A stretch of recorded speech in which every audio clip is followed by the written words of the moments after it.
ప్రసన్నాంజనేయం ప్రభాదిత్యకాయం ప్రకీర్తిప్రదాయం.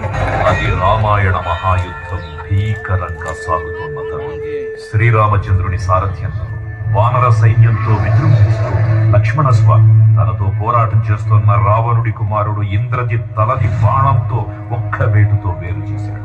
ఇంద్రజిత్ మరణవార్త విన్న రావణుడు ఆవేశంతో ఊగిపోయాడు. ప్రతీకారం కోసం పాతాళ లోకాధిపతి తన సోదరుడు అయినటువంటి మహిరావణుడి సహకారం కోరాడు.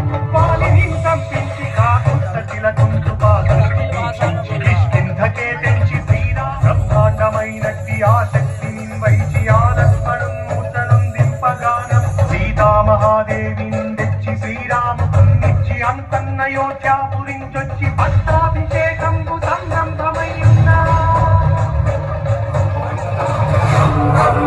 రక్తవర్ణం దినకర వదనం తీక్ష్ణం శ్రాకరాళం రమ్యతేజం గిరిచలనజరం కీర్తి పంచాదివక్రం రాజయోగం సకల శుభనిధి నమామి ఖడ్గహస్తం విషచరహరణం వేద వేదాంత దీపం